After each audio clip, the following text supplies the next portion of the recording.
20세기가 약이 제일 많습니다. 그리고 제일 관심이 있으실 거고 21세기를 이해하기 위해서 그 앞에 스토리를 오늘 얘기하는 거니까 20세기까지는 조금 빨리빨리 달리도록 하겠습니다. 자, 그래서 19세기는 결국 2000년 건축 역사가 드디어 예술의 자리를 내주고 합리성, 근대성, 기술이라는 거에다가 자리를 비켜준 시대다. 그리고 20세기라는 건 드디어 그래서 구축이 건축의 주인 자리를 차지하는 걸로 시작합니다. 그게 근대 건축. 그리고 결론적으로 얘기하면 그 근대 건축의 왕좌은 1960년대, 70년대에 또 지각 변동에 의해서 다시 자리를 내주게 되는 거죠. 그래서 20세기를 요약하자면 구축과 생성이 충돌하는 시기다 이렇게 볼 수 있습니다. 19세기가 예술과 기술이 충돌하는 시대라고 본다면 20세기는 구축과 생성이 충돌하던 시대이다. 자, 마찬가지로 20세기에도 도시 건축의 하나의 컨디션이 있습니다. 19세기 조건이라는 건 뭐 기술 혁명 뭐 이런 거였고요. 20세기 조건은 그거보다는 좀 더 복잡하죠. 일단 산업혁명에 의해서 엄청난 도시 인구가 집중되고 재래식 방법으로는 주택 문제를 해결할 수가 없고, 그러니까 대량 생산이 필요하고 고층화를 해야 되고, 자, 이런 것이 사회적 욕구입니다. 이게 안 되면은 계급혁명이 일어나는 상황이 됩니다. 자, 여기에 맞춰서 기술적으로 그 백그라운드가 만들어지는데, 일단 강철이 나옵니다. 강철이 나오고, 그 다음에 철근 콘크리트라는 게 나옵니다. 여러분들이 저 판테온이 콘크리트로 만들어진 건 아시죠? 로마의 벌써 2000년 전에 콘크리트로 만들어졌습니다. 근데 왜 콘크리트가 그때 있었는데 20세기에 콘크리트가 나왔다 그러세요? 철근 콘크리트가 20세기에 나온 겁니다. 철근 콘크리트가. 그건 철보다도 나중에 나왔어요. 왜냐? 그냥 철도 아니라 아주 가늘고 강한 강철이 나와야 철근 콘크리트가 가능해졌기 때문에 철은 18세기부터 나왔지만 철근 콘크리트는 20세기가 되어야 등장을 합니다. 자, 그 다음에 테일러리즘, 포디즘 뭐 이런 거에서 설계하고 시공이 드디어 분리가 됩니다. 그러니까 역사적으로 이때까지 설계자라는 건 존재하지 않았는데 드디어 설계집이라는 게 빌더에서부터 독립을 합니다. 그러면서 뭐가 나오냐? 도면이라는 게 나옵니다. 그 전에는 목수들 보세요. 도면 없이 시공합니다. 자기 머릿속에 이 근육 안에 도면이 다 들어가 있지. 다 그냥 나무 보면 도면이라는 건 설계자와 시공자가 분리되었을 때 그 미디어로 나와야 되는 거가 도면이죠. 그래서 도면 산업이 나오고 설계 산업이 나오고. 자, 이게 기술적인 조건이고, 세 번째는 건축이라는 건 이 세 가지 조건이 다 충족되어야 바뀌는 겁니다. 이게 이 건축의 어떤 잡학적 혹은 해결식으로 말했을 때 어머니적 성격인데 세 가지 조건이 충족되지 않으면 건축이 바뀔 수가 없어요. 왜냐? 사회적 조건으로 타당해야 돈 될 사람이 생기는 거고, 근데 기술적으로 짓고 싶어도 그게 안 되면 못 짓는 거고, 또 미적으로 그게 타당하지 않으면 스타일이 안 되는 거죠. 이 세 가지가 다 충족되어야 하나의 스타일이 만들어지는데, 근대 건축이라는 건 이 3박자가 딱 맞았습니다. 기술도 됐고, 또 여기에 기계미학, 추상기법, 큐비즘, 적조상법 이런 것들이 현대 미술 미학이 되면서 현대 건축의 그런 추상미학이 가능하게 된 거죠. 자, 그래서 처음에 일단 이 문제가 제일 화두가 됩니다. 그래서 근대 건축이 등장하면서 내걸은 기치도 이 문제 해결해야 되겠다라는 식으로 해서 근대 건축이 등장을 합니다. 산업혁명으로 시작된 그 아까 말씀드린 기급 갈등 문제, 주택 문제 이겁니다. 그래서 꼴부제 같은 사람이나 뭐 힐버사이머나 이런 사람들은 이런 식으로 이제 파리를 이렇게 하겠다는 거거든요. 파리의 시티섬이죠. 이 파리 구시가지를 확 밀어버리고 이렇게 고층 아파트를 짓겠다는 계획입니다. 이게 1930년대에 빛나는 도시라고 하는 코르비제의 그 계획안인데 지금으로서 말도 안 되는 그림인데 저 때는 저렇게 해서라도 도시를 바꾸고 문제를 해결하지 않으면 안 된다라고 얘기를 하는 겁니다. 그래서 일종의 유토피아 도시죠. 유토피아 도시. 그리고 이 양반의 유명한 말이 Architecture or Revolution이라는 말이 있습니다. 건축이냐 혁명이냐. Revolution can be avoided. 건축이냐 혁명이냐. 혁명은 피할 수 있다. 이게 이제 이 사람의 저서에 빛나는 건축의 제일 마지막 구절이에요. 자, 이게 무슨 얘기냐고. 왜 건축하고 무슨 혁명이 무슨 의미가 있습니까? 그겁니다.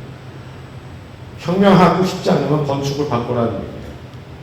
실제로 고구책을 쓸 무렵에 러시아 혁명이 일어나서 기업혁명에 의해서 나라가 바뀌었죠. 그러니까 유럽 전체가 노동자들의 기급투쟁에 의해서 다들 뭐 정권이 하루에 몇 개씩 바뀔 그 시점입니다. 그러니까 전부 뭡니까? 도시의 노동자 주거 문제가 대부분이에요. 월급은 올려줄 수 있는데 집은 만들 수가 없죠. 그건 뭐 지금까지도 마찬가지인데 노동자 주거의 문제를 해결하지 않으면 계급혁명이 일어난다 이 얘기입니다. 그리고 그 계급혁명을 맞으려면 아키텍처럴 레볼루션을 해야 된다. 그 아키텍처럴 레볼루션은 뭐냐? 도시는 과감하게 이렇게 고밀도 도시로 해야 되고 장식이나 이런 거 없이 아주 기능적인 청량가 빌딩 아파트를 져서 빨리 공급해야 된다. 이 얘기입니다. 자, 그래서 근대 건축의 근대 도시 이론의 시작은 결국은 무엇으로부터 나오냐면 계급 투쟁으로부터 나옵니다. 거기에서 정당성을 얻으면서 근대 건축이 시작이 된 거다. 자, 그리고 결국 이게 이제 1914년에 코르비제가 만든 대량 생산 주택의 하나의 모듈입니다. 도미노라고 얘기하죠. 그러니까 인노베이티브 집이라는 얘기입니다.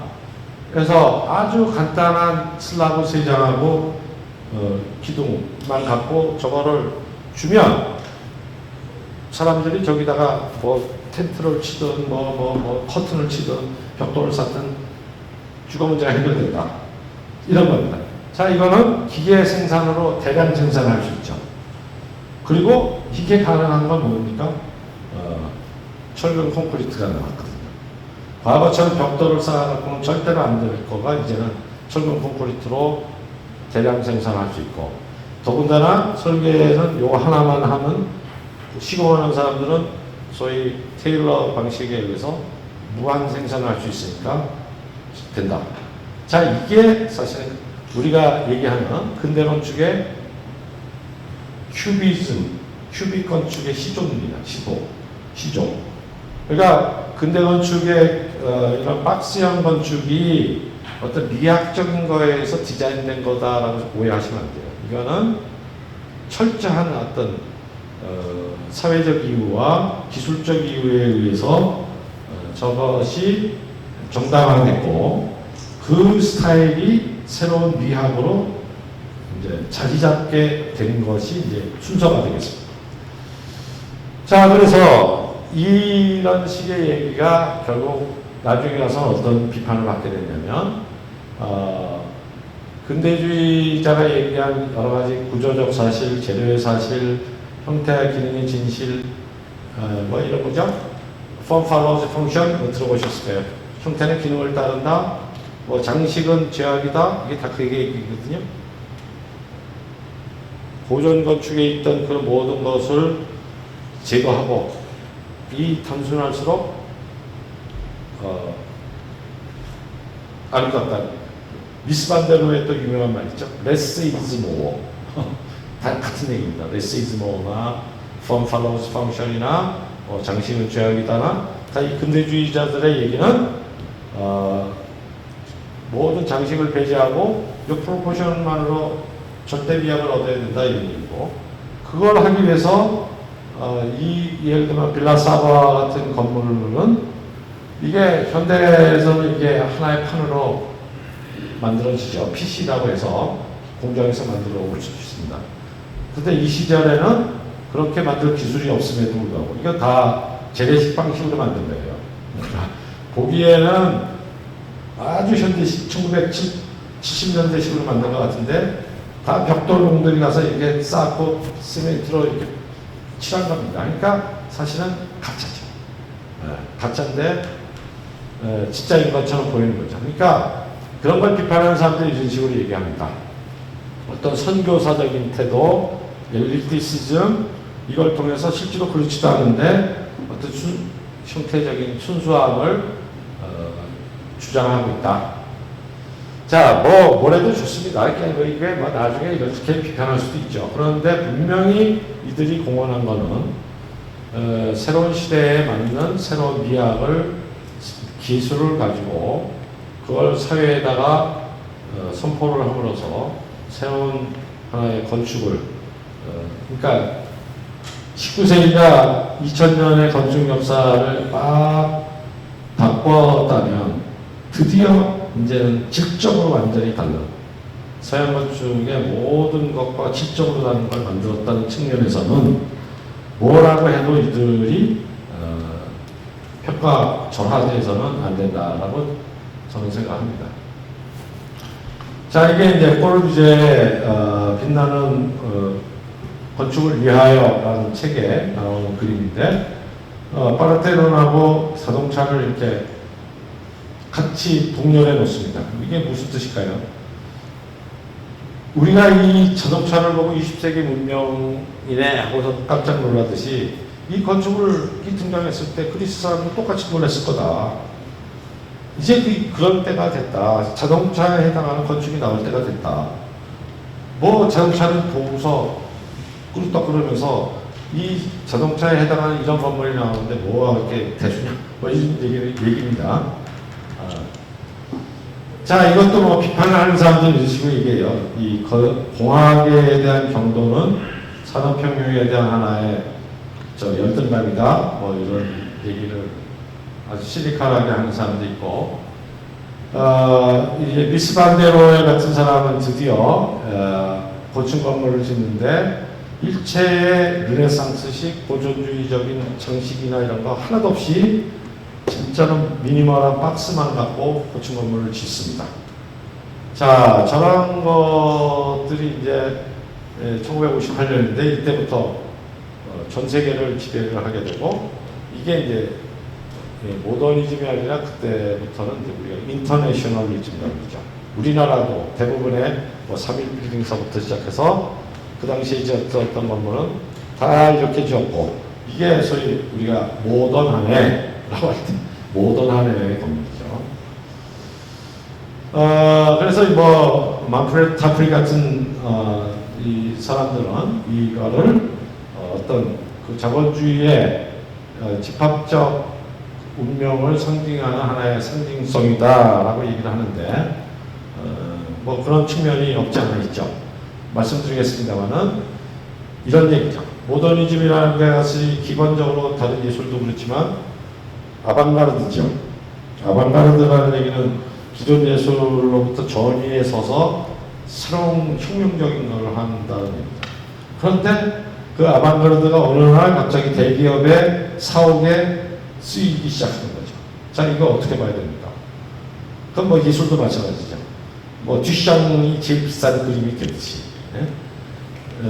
그런 아방가르드가 거꾸로 자본의 하나의 선전도구가 되는 이 놀라운 현상.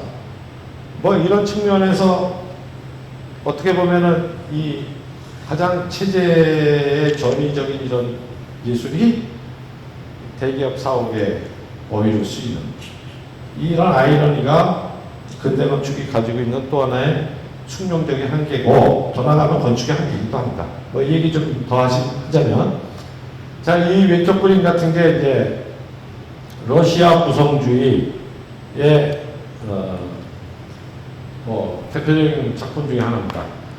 체르니코프라는 사람이신 거고 어떤 보기에 공장처럼 생겼죠. 기계 미학입니다. 그러니까 기계에 대한 굉장히 어떤 열망과 선망과 이런 게 있습니다. 이 사람들은. 왜? 혁명적입니다. 기계의 문명이 인간을 노동으로부터 해방시키리라 이런 믿음이 있는 거고, 그런 생산수단이 이제 자본에 예속되지 않고 노동자들한테 가할 때 결국 노동자는 자본으로부터와 노동으로부터 해방을 얻어서 궁극적인 해방이 될 것이다.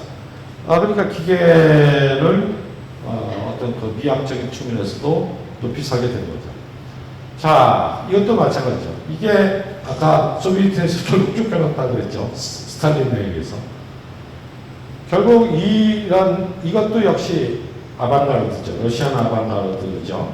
자, 이게 1990년도쯤 되면은 이런 식의 소위 말해서 기계가 일종의 더 번들번들하고 비싼 장식품이 되는 소위 하이테크 건축을 맡깁니다.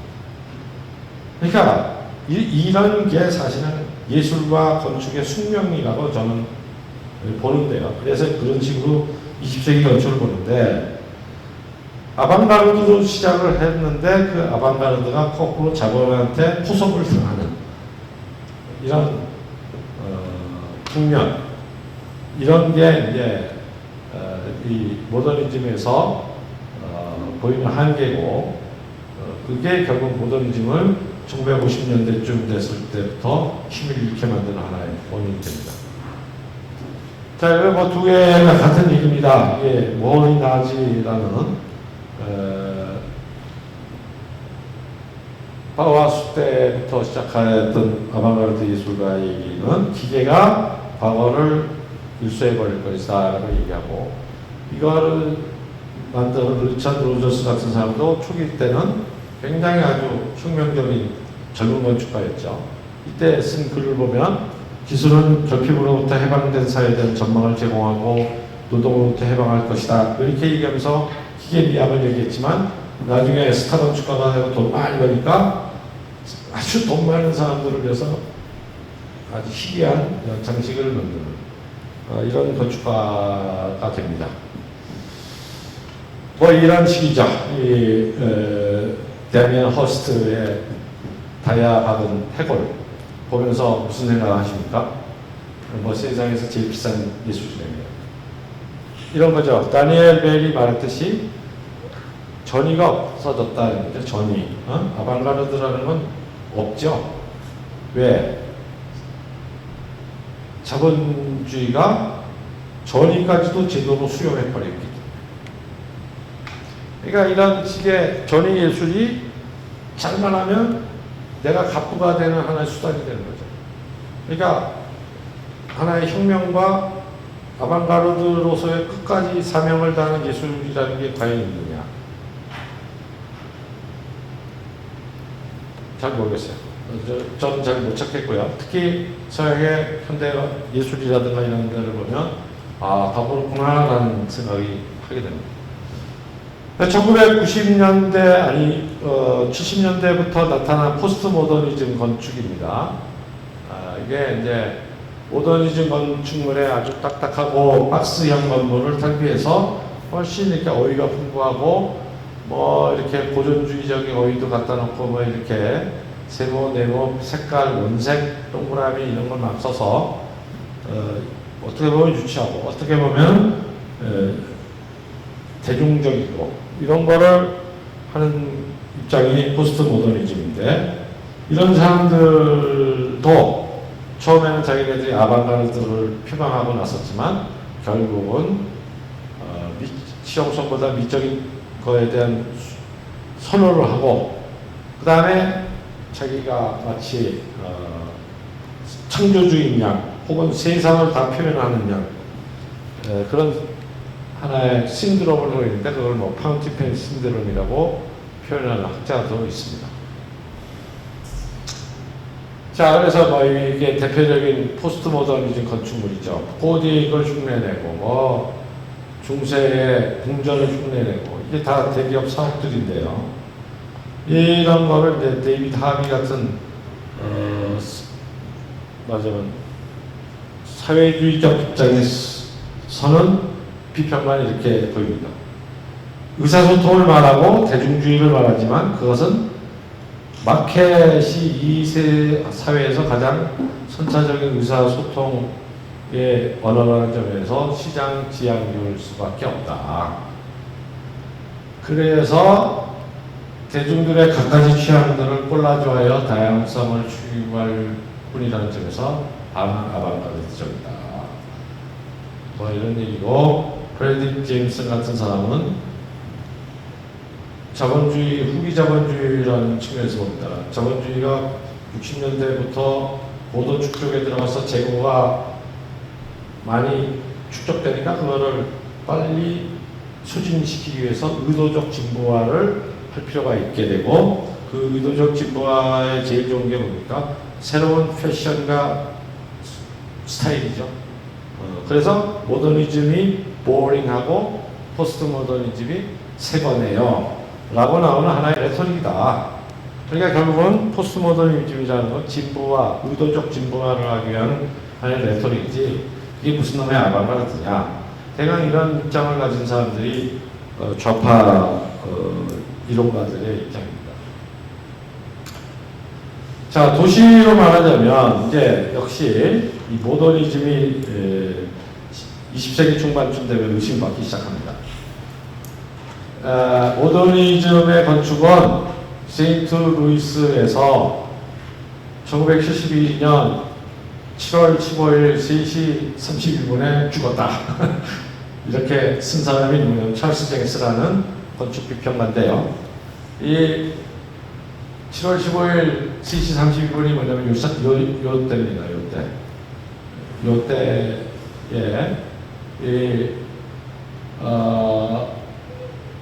세인트루이스에 아주 근대적인 아파트 단지가 들었었어요. 우리로 치면 반포 아파트 단지 혹은 현대 아파트 단지, 이런 아파트 단지가 딱 들어섰습니다.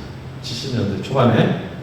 자, 초반에 들어섰는데 몇 년을 못 가고 여기가 완전 슬럼화가 되고 범죄율이 가장 높은 데가 되고 인종 갈등이 제일 심한 구역이 됐어요. 무슨 수를 써도 안 되고. 그러니까 소위 백인들은 다 교회로 나가고 여기는 더 심각해져 갖고 결국은 진지 얼마 되지도 않아서 폭파공법으로 이걸 부셨습니다. 이 날이 현대건축이 죽은 날, 모더니즘이 죽은 날이라고 얘기합니다. 이 얘기는 뭐냐면 앞에 꼬르비제 이상도시서부터 시작돼서 거의 20세기 전반을 지배해왔던 어떤 합리주의, 합리적 정신에 의해서 사람들은 행동할 것이며 합리성과 이성에 의해서 잘 프로그램되고 잘 계획되고 도시가 만들어지고 건축이 만들어지면 잘 작동할 것이다. 웬걸 사람은 그렇게 안 하거든요. 여러분들도 한번 생각해 보세요. 저는 서울 사람이니까 그런 비유를 드는데요. 종로에 두 길이 있습니다. 한쪽은 이제 재개발해가지고 큰 빌딩들이 있고, 한쪽은 이제 낙지골목 해가지고 청진동 골목 이렇게 있죠. 두 길 중에 어디 길로 사람이 많이 갈까요? 복잡한 길로 더 많이 가요. 명동도 큰 길보다는 부두골목 좁은 데. 저녁 때 내 건물의 지하 식당에 갈까요? 아니면 건물 옆에 찌그러진 깡통 식당에 갈까요? 깡통 식당 가거든요. 왜? 거기 가면 소주가 더 맛있으니까. 왠지 모르지만 거기 가면 소주가 더 맛있어요. 자, 이렇게 사람들은 비이성적인, 비합리적으로 도시에서 행위를 합니다. 그리고 그거는 지금도 모르는 거예요. 어떻게 될지는 모르고. 21세기 때 말씀드리겠지만 21세기의 계획가들은 아예 계획이라는 걸 아예 안 합니다. 계획을 하는 것 자체가 잘못된 거다. 어떻게 우리가 그걸 예측할 수 있고 어떻게 우리가 만든 장치에 사람들이 그거에 대해서 마치 기계의 부품처럼 작동할 거라고 볼 수 있냐. 아니다. 그런데 이 모더니스트들은 꼬르비지가 얘기했듯이 건축을 살기 위한 기계다 그랬듯이 도시는 뭐한 기계다 이렇게 했으니까 기계라는 게 뭡니까? 인풋과 어떤 모션을 주면 아웃풋이 딱 나오는 거죠. 거기는 오류가 없죠. 변종이 없습니다. 그러니까 기계나 건축이나 그렇게 봐서 한 이성의 대한 신뢰로 만들어진 게 모더니즘인데 이 이성과 합리에 대한 신뢰가 깨진 사건이 이거다 라는 겁니다. 이러면서 이제 포스트 모던 시대를 선언합니다. 자, 실제로 그렇게 됐고요. 이 단지 설계한 사람이 이제 미노루 야마사키라는 사람이에요. 이 미노루 야마사키가 아주 기구한 사람인데, 포스트 모더니즘을 얘기하는 책마다 이 사진이 나옵니다. 그런데 이 사람의 또 대표작이 또 하나가 있는데 뭐냐면 월드 트레이드 센터예요. 무슨 말씀 하시는지 알겠죠? 이 건축가는 자기 작품이 폭파되는 걸로 역사에 남은 사람입니다. 하나는 빈라덴이 비행기를 폭파하는 사진, 하나는 폭파공법으로 폭파하는 사진은 이런 건축가들 역사상 없죠. 자기 작품 2개가 역사책에 나오는데 둘 다 폭파되는 아주 재미있는 일본계 미국 건축가예요.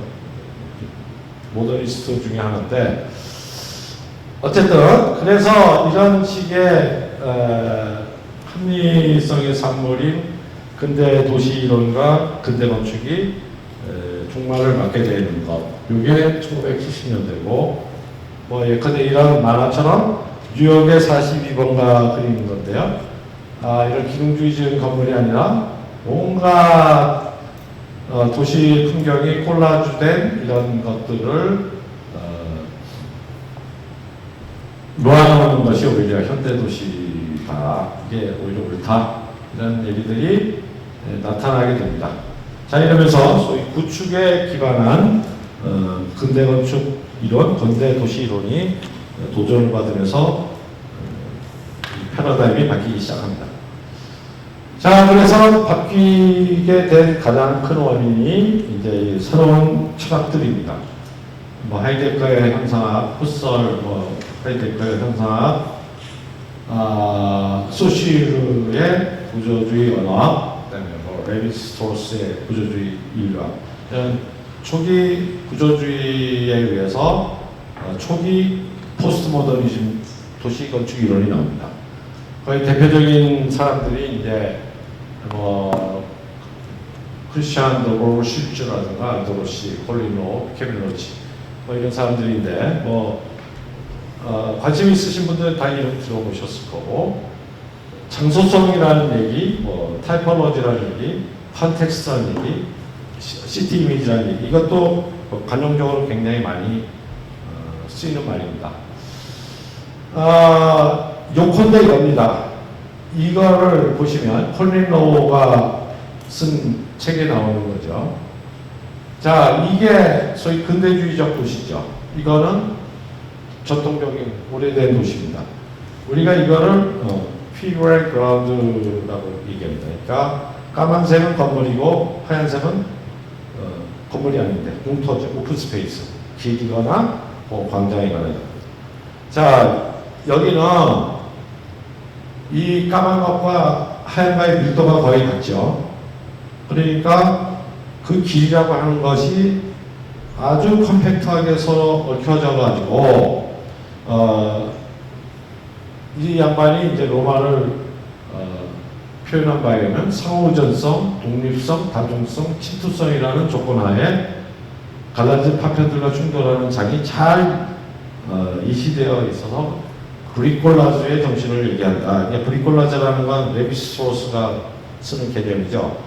엔지니어에 반대되는 개념으로, 엔지니어는 합리성과 기계적인 거에 의해서 주어진 일을 잘하는 사람에 반해 브리콜라즈는 원시 부족에서 말하자면 맥가이버처럼 아주 형편없는 것 같고도 만병통치에 뭘 만들어내는 사람, 이게 브리콜라즈인데, 그 브리콜라즈 같은 상태를 유지하고 있는 반면에 전통 도시는, 이 현대 도시는 그런 도시의 모든 덕목을 다 없애고 있다, 이런 얘기입니다.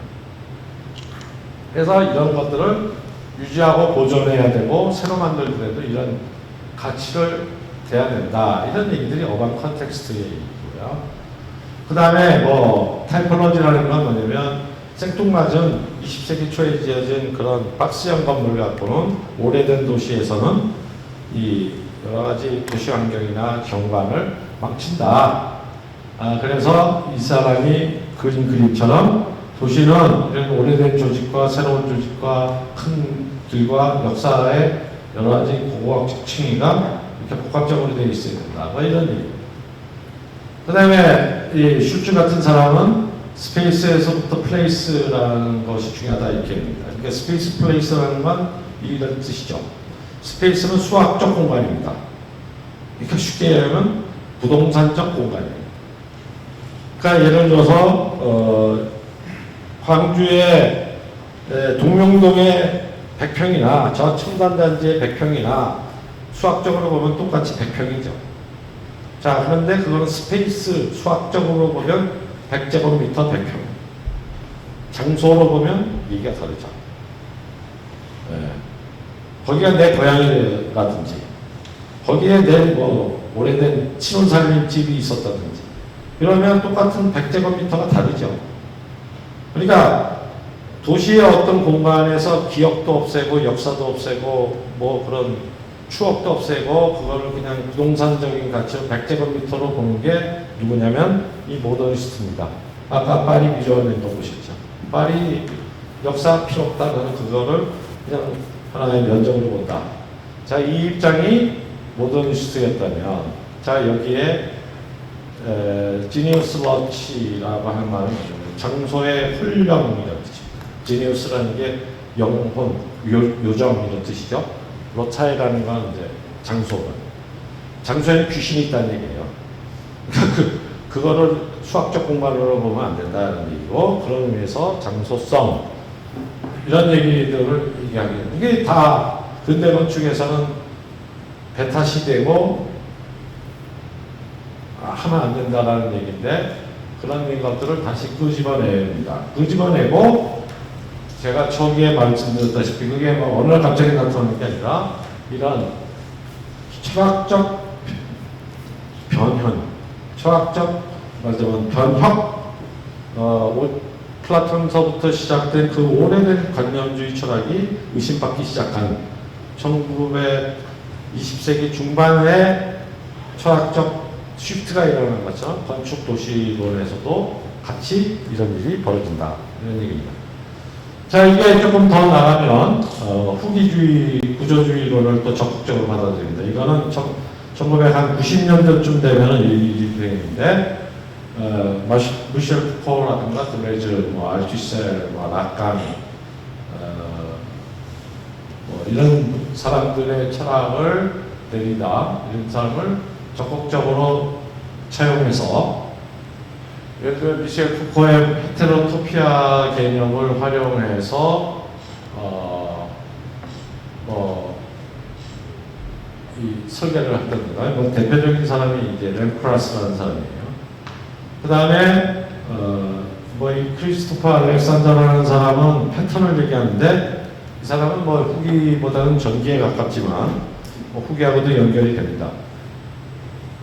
예컨대 이런 거죠. 도시는 이렇게 나무 구조로 되어 있지 않다. 예를 들면 이런 게 나무 구조죠. 나무 구조라는 건 뭡니까? 아파트 단지 내가 들어갔다. 난 101동에 산다. 101동에 102호에 산다. 그럼 나는 거기까지 가는 경로가 나무 구조로 가는 거죠. 이렇게 101동, 뭐 102호 이런 식으로.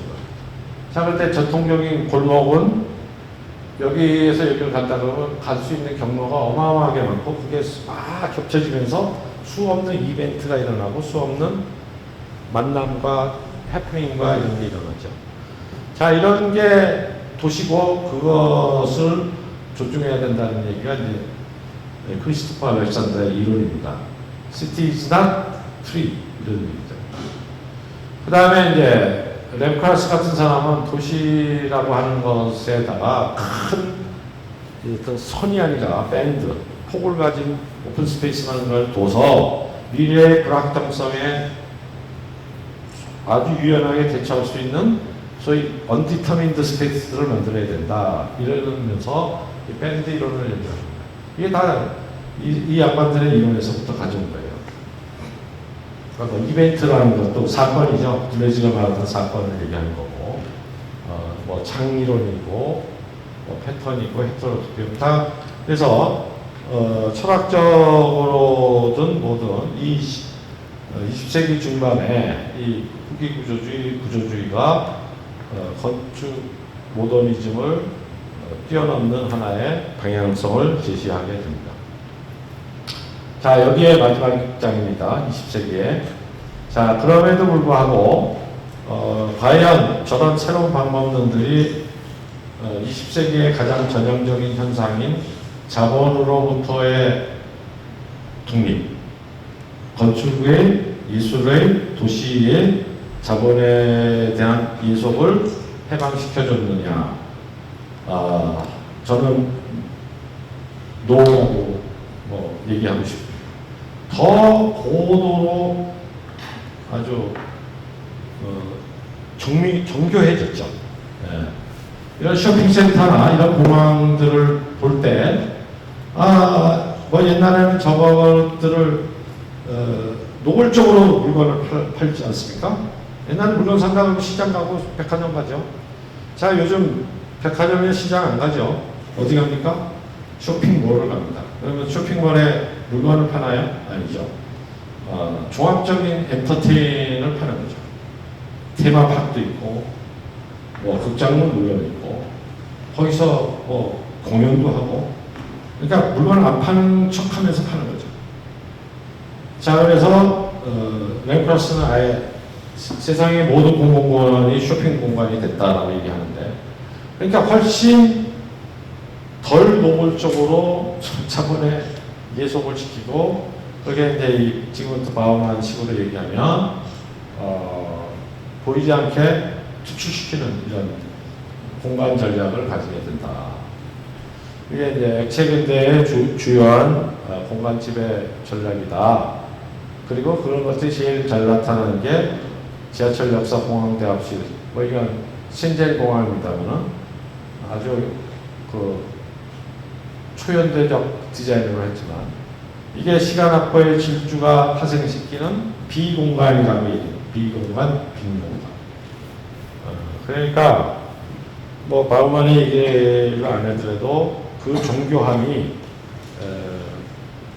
20세기 초만 하더라도 그것을 아방가르드를 제도화시켜서 포섭하는 걸로 했다면, 포스트 모더니즘에서는 아예 후기 자본주의의 어떤 유통 가속화를 위해서 그거를 자기의 미학으로 썼다면, 이제 20세기 말쯤 되면은 아예 그것 자체를 노골적으로 안 하고 딱 노유적으로 얘기하면서 더 예속을 시키고 있다. 자, 뭐 여기까지가 제가 보는 20세기입니다. 그래서 이런 전체적인 방향이 21세기에서는 어떻게 나타나고 있고, 그래서 21세기의 도시와 건축을 어떻게 읽어야 될 것이냐, 이게 이제 다음 시간에 말씀드릴 거고요. 그걸 끝으로 해서 마지막으로 우리가 어떤 가치 체계에서 도시와 건축을 바라보고 노력을 해야 될 거냐, 뭐 그걸 간단하게 언급해서 마무리할까 합니다. 오늘은 이 정도 하겠습니다. 네, 감사합니다.